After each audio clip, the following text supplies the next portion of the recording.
Bora lá, gente. A pergunta é a seguinte. De acordo com o texto, os ladrões da época evitavam praticar furtos devido à violência dos senhores de engenho, por respeito aos mortos, devido a crenças religiosas, em razão do rigor da justiça ou por meio de assombrações.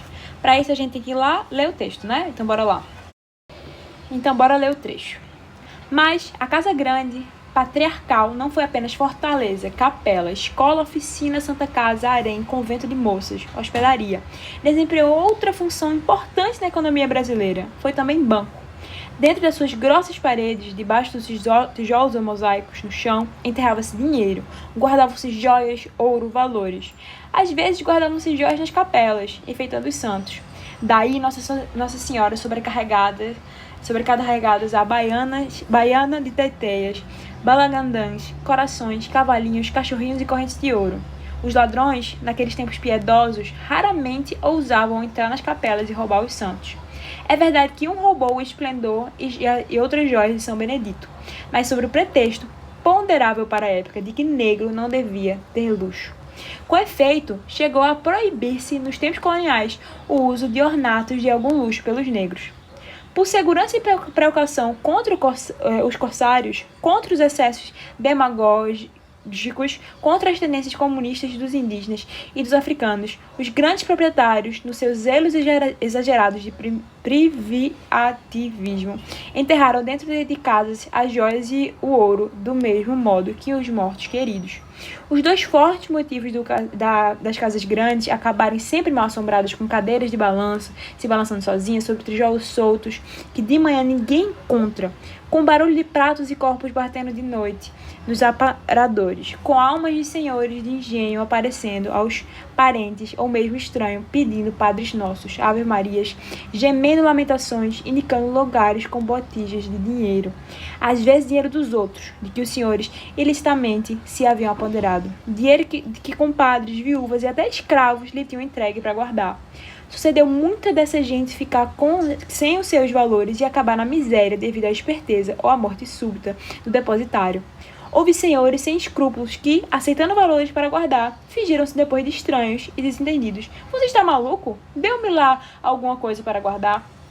Muito dinheiro enterrado sumiu-se misteriosamente. Joaquim Nabuco, criado por sua madrinha da Casa Grande de Massagana, morreu sem saber que destino tomara a Ourama para ele reunida pela Boa Senhora, e provavelmente enterrado em algum desvão de parede. Em várias casas grandes da Bahia, de Olinda, de Pernambuco, se tem encontrado em demolições ou escavações botijas de dinheiro, na que foi dos Pires de Ávila ou Pires de Carvalho. Na Bahia achou-se, num recanto da parede, verdadeira fortuna em moedas de ouro. Noutras casas grandes, só se tem desencavado do chão ossos de escravos justiçados pelos senhores e mandados enterrar no quintal ou dentro de casa, a revalia das autoridades. Conta-se que o Visconde de Suassuna, na sua Casa Grande de Pombal, mandou enterrar no jardim mais de um negro suplicado por ordem de sua justiça patriarcal. Não é de admirar. Eram senhores, os das Casas Grandes, que mandavam matar os próprios filhos. Um desses patriarcas, Pedro Vieira, já avô, por descobrir que o filho mantinha relações com a mucama de sua predileção, mandou matá-lo pelo irmão mais velho. É um texto aí bem forte que fala sobre o período colonial e a Casa Grande, a influência da Casa Grande na questão na sociedade, né? Que não era só fortaleza, capela, escola, oficina, era também um banco, né? Um cemitério, enfim. Vamos à questão propriamente dita. Vamos lá. De acordo com o texto, os ladrões da época evitavam praticar furtos devido à violência dos senhores de engenho.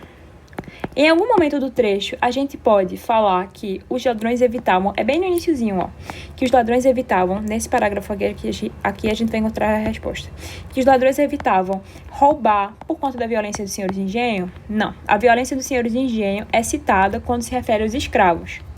Por respeito aos mortos? Claro que não, né? Ladrão que é ladrão vai roubar o que der, e a parte do respeito aos mortos não é falada nesse trecho relacionado ao roubo. Devido a crenças religiosas, sim, vamos ver qual é a parte do trecho que comprova isso, ó. Às vezes guardavam-se joias, olha esse trechinho aqui. Às vezes, guardavam-se as joias na capela, enfeitando os santos. Daí, Nossas Senhoras sobrecarregadas a baiana de teteias, balangandãs, corações, cavalinhos, cachorrinhos e correntes de ouro. Os ladrões, naqueles tempos piedosos, raramente ousavam entrar na capela e roubar um santo.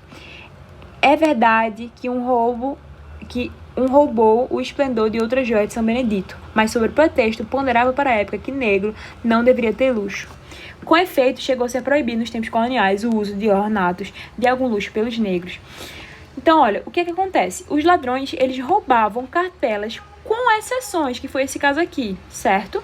Mas por que eles não roubavam capelas? Porque não se pode roubar as joias de uma santa. Aqui, ó, daí nossas santas sobrecarregadas. Imagina roubar a joia de uma santa. É óbvio que um ladrão não faria isso. Então, essa é a resposta correta do texto. Mas bora ver porque as outras alternativas estão erradas. Em razão do rigor da justiça, não, os ladrões não iam deixar de roubar por conta do rigor da justiça, até porque eles roubam pensando em não ser pegos. Então, eles não iam deixar de roubar por conta disso. Por medo de assombrações, não. Os ladrões não vão deixar de roubar por medo de assombrações. Um ou outro deve ter, né, tipo, deixado por medo de assombração em alguma capela específica. Mas o que o trecho fala é sobre essa questão aqui, relacionada à religião. Fazendo com que o gabarito seja a letra C de casa. Vamos ver se estamos certo. Letra C. Espero que vocês tenham entendido.